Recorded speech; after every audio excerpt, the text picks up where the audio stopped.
a singer, a songwriter, and a music producer. I travel around the world with my music, but Singapore is where I call home. It's a small place, but there's so much for me to learn about this tiny island and all it has to offer.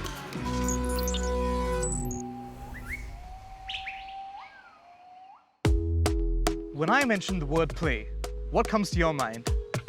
To play is to be entertained, to be stimulated, no matter what your age is. And when play happens in nature, we may be surprised by the sights and sounds we experience in this city of ours. Oh, it's a red snapper. Can you show me how you run on one? Oh my goodness, I have been attacked. Oh, it's a big spider. These are the nightmare shots. Yeah, the one you were asking for. Right here. But I got to see a side of it that most would never see. Sentosa is a place most Singaporeans are familiar with. When I think of a day out here, I think theme parks and beaches. The last words on my mind would probably be raw and rustic play. But tucked away in a corner is an open space promising a jolly good time. I'm here to join an activity called Forest Play with Ranger Sharifa, whose job is to encourage kids to embrace nature in a different way. Forest play is made up of 6 stations. So there is mud play, sand play, paint wall, obstacle course, woodworking area, as well as an outdoor cookery space. Children lead their play by choosing what they would like to do and how they would like to interact with the environment and materials. And your name is? Daniel. Daniel, shall we say hello to Daniel? Hi. Hi, Daniel. Alrighty, so let me take a seat. Put them on. When it comes to forest play, the kids are There you king. go. And just when I feel like I'm blending in, Is he an adult? What do you think? No, Yeah, adult. I'm a kid. Okay, so maybe you want to guess how old Daniel is? 6. I'm just 6 years old with a beard. Are you ready? Yes! Forest play! Hey, all right, let's go. This way, children. Come on in.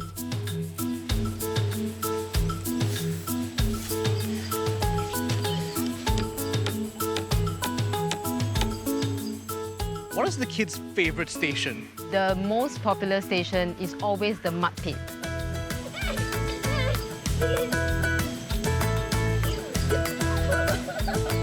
What was this the first place you guys came? I wanted to push her in. I will push you in. I will push you in. Mud has that connotation that it is dirty or it's messy. So usually when with their parents might hold them back a little bit. But at forest play, when you're given a choice to choose what you want to, that's where they may take this leap. Quickly now. All right. Huh. Hi. Right. No, stop. You cannot walk on mud. Just right. Can you show me how you run on mud? Oh my goodness. I have been attacked. They tried to bring me to the mud. I said no. So they brought the mud to me. as I escaped the onslaught, my attention was caught by the woodworking station. These are real tools.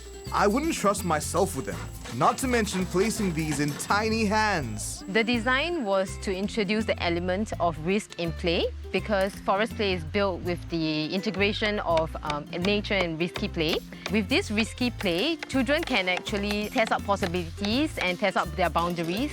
And in this process, they learn about their own emotional and physical capabilities. Muhammad, how do you get so good at using the saw? I came here like twice. So this is your second time using it, and you've got high-level techniques like using a clamp. You're 6 years old, man. Got a bright future, kid. I believe in you. I want to go hammer stuff. As we made a mistake. I might have accidentally nailed my glove into the wood, which is not a promising start. My finger's fine. All right, I'm going to do it. Playing in nature actually gives children that connection to the environment. They kind of explore the environment and find out what makes sense to them. In larger perspective, they can actually pick up concepts such as ecosystem, biodiversity. It's always made more personally meaningful because they have seen it, they have done it. A slug! What? A slug! There is a slug. Welcome to the fire pit where we're gonna be roasting marshmallows. Charcoal or marshmallow? Okay. What? Daniel!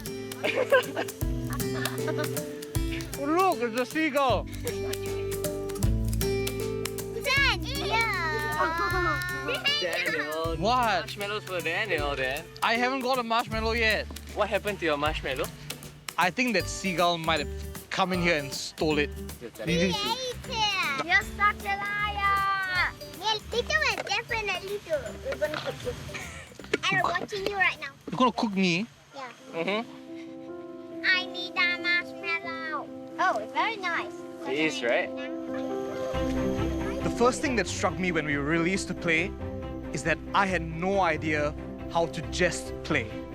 The kids ran off in different directions, some to the mud, some to the sand, and I just stood there not knowing what to do. I could really see the kids open up and their personalities shine as we progressed on. I'll cook you. No cooking me. No cooking me. The most shy, reserved, timid kid became the most loud and outgoing one. I can't get on. Playing means that we can have fun, but we also have safety. Play means doing something fun and doing what you enjoy. Play means to have fun and laugh. You run out of space. I've witnessed how, by playing in nature and when left to their own devices, kids can step up and figure out who they are or what they want to be.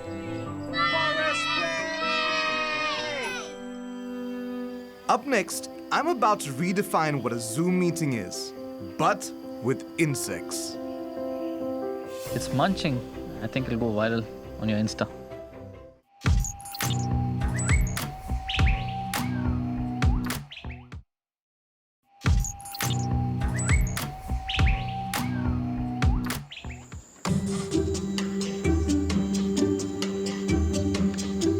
I'm at Thompson Nature Park, and these are the ruins of an old Hainan village, which goes back to the 1930s. For the children who grew up here, what was their childhood like? I would imagine nature was their biggest playground. They would spend time playing among the trees and even catching spiders. The village may be gone, but the natural world continues to thrive. I have with me Raj, who is going to share the joys of getting to know the smallest residents here, up close and personal. Daniel, today we are going to do macrophotography.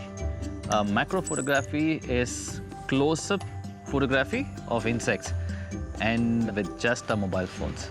Do we need any special gear to get started? We have something called macro lenses for phones. I brought few today. So, ta-da! These are called clip-on macro lenses or the prosumer lenses. The bigger ones actually get you a closer shot, but sometimes the smaller ones gives you a larger magnification.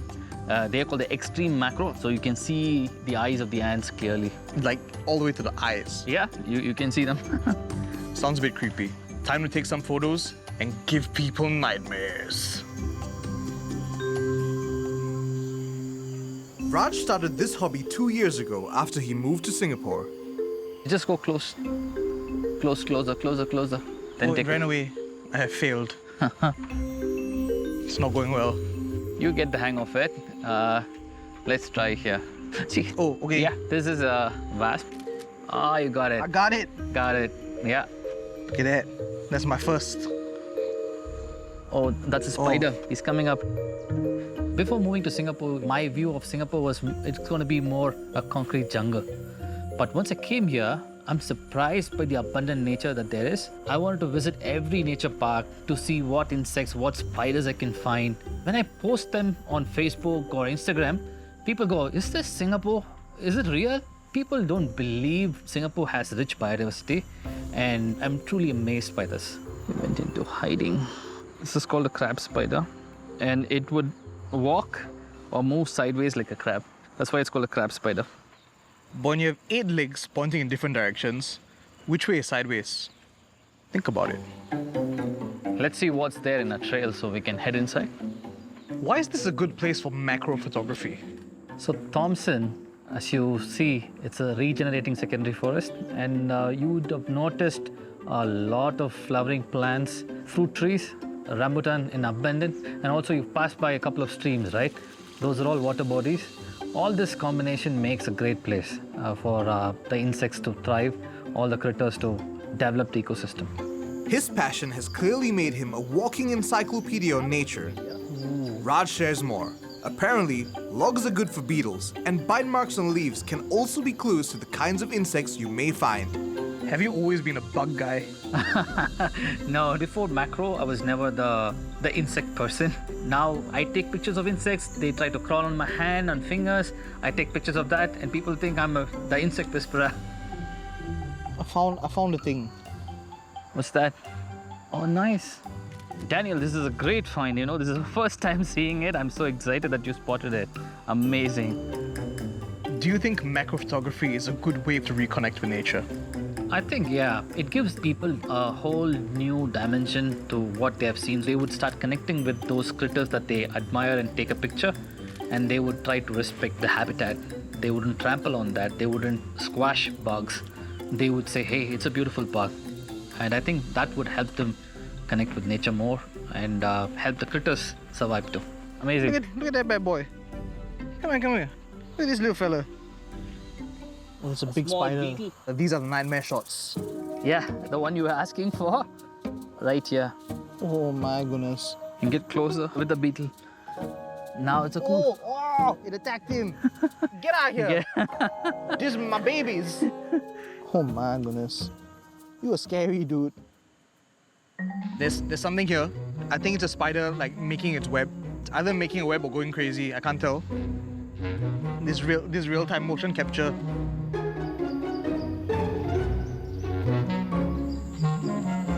To up our game, Raj takes out his secret weapon. Diffused lights, which can bring out even the most minute details of the critters. Oh, Daniel, look here. What's that? It's an ant-stacking nymph of an assassin bug. What? And this is an ant-stacking nymph of an assassin bug.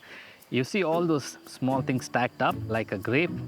Those are all ants, dead ants. This guy kills them, sucks all the liquid inside the ant, and the dead bodies are stacked like a trophy on top of it. It's an amazing creature. Lucky we found him today. I'm happy. Yes, it's the assassin bug. Let's repeat. It's an ant-stacking nymph of an assassin bug. Exactly what I said. Assassin bug. So Daniel, how was it? I think I really like the dragonfly photo that I took. Oh yeah, that's a great shot. Because the eyes are in focus, pretty good I shot. also managed to get a video. Yeah. It's munching. That's a cool video. I think it'll go viral on your Insta. It was my first time experiencing nature in this way, and I enjoyed playing around trying to find these tiny guys. It's a little bit addictive trying to get that perfect shot because they can only be there for a second before they fly away. They get spooked. It's almost like a game. Very nice. Ooh, I got it. Usually insects and bugs are creatures I try to avoid, but today I was seeking them out. After that first photo and seeing how beautiful they are up close, my mind was blown. I've experienced nature up close and personal. Now, it's time for some watery adventures.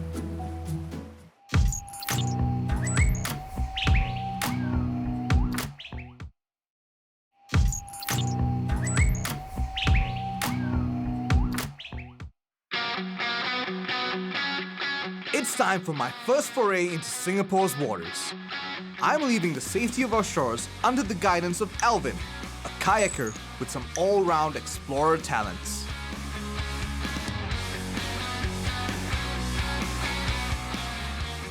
This is a leg pedal kayak. So you pedal like this.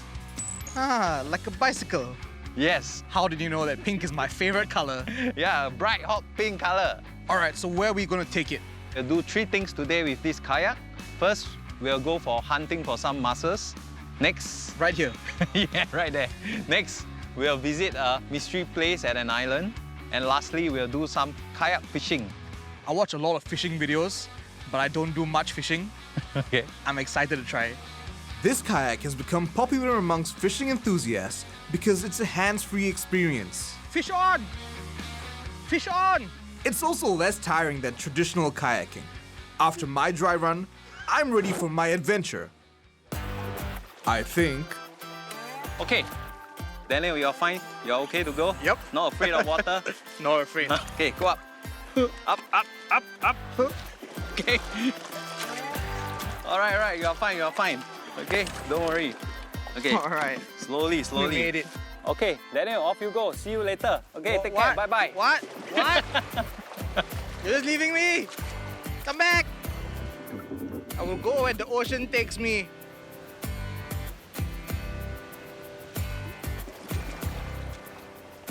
You see, all these blue barriers that are installed over here, they are actually built by our Coast Guard to prevent illegal immigrants.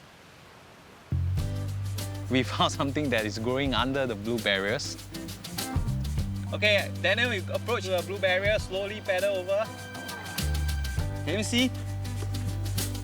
When we reached the blue barrels, he started flipping them over, and suddenly these clean blue barrels had so much wildlife, ocean life, just covering it. I was not expecting that.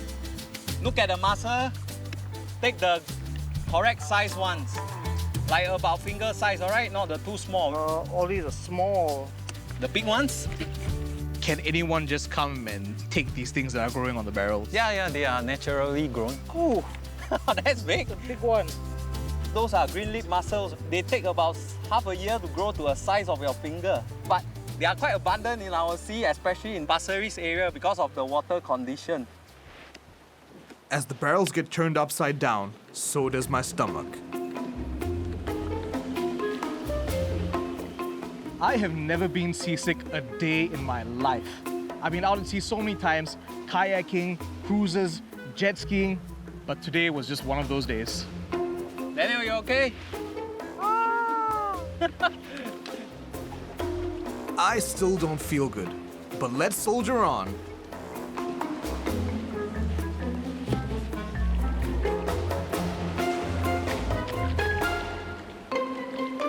After 40 minutes, we reach the mysterious place that Alvin has been wanting to show me.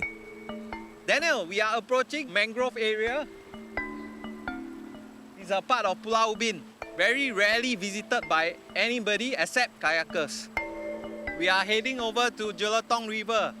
Okay, this is one of our last remaining mangrove river in Singapore. Is this the kind of place you find a lot of wildlife around? Yeah, sometimes. I once spotted a mud skipper this big. They are called the giant mud skipper. So it's pretty hard to find in the urban city in Singapore. Our island has less than 5% of its original mangroves remaining today. But it seems like Singaporeans are increasingly aware of their importance. They provide shelter for wildlife and protect our coastline. Is this your favorite playground? Yeah, this is one of my playgrounds. And there's a lot of playgrounds in Singapore, but this is one of the most beautiful I've seen in Singapore as well. Yeah, it connects all the way up to the north of Pulau Ubin. You actually can exit Pulau Ubin through the mangrove river. It's my first time in a mangrove, and it's not at all what I expected. I always pictured it a little bit eerie, spooky, creepy, but it's actually so nice and calm and serene. If you keep quiet, listen, you actually can hear cricket sound, right? Then it's time to leave the serenity of the mangroves to do some fishing. Okay, Daniel, the water is good. Let's try our luck. Okay, we'll do a little bit of kayak fishing.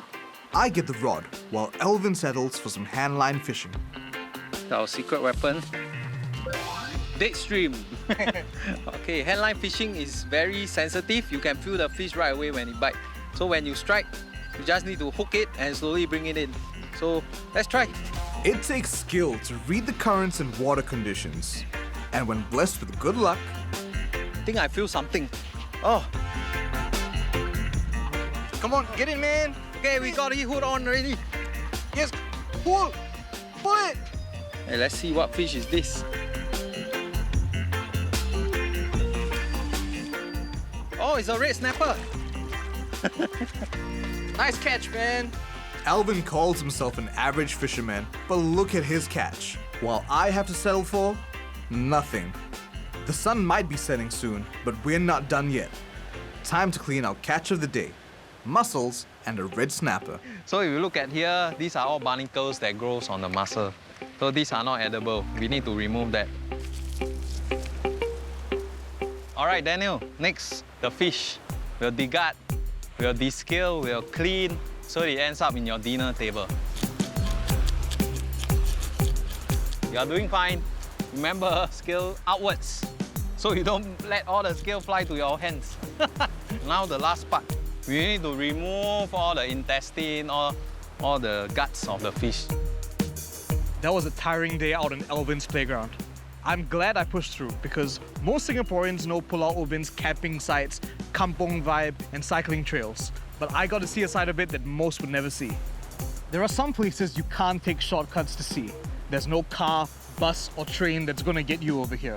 But trust me when I say it's hard work, but it's worth it. Playing has enabled me to engage with nature. I've immersed myself in it. No. Chicken. What? Where? Tree chicken. Where? Tree chicken. Hey, So this is your second time using it? I've given you Made some unexpected friends, You're gonna cook me? The party's not over. Come on. and even discovered a hidden talent. I believe you, Peter. Forest play.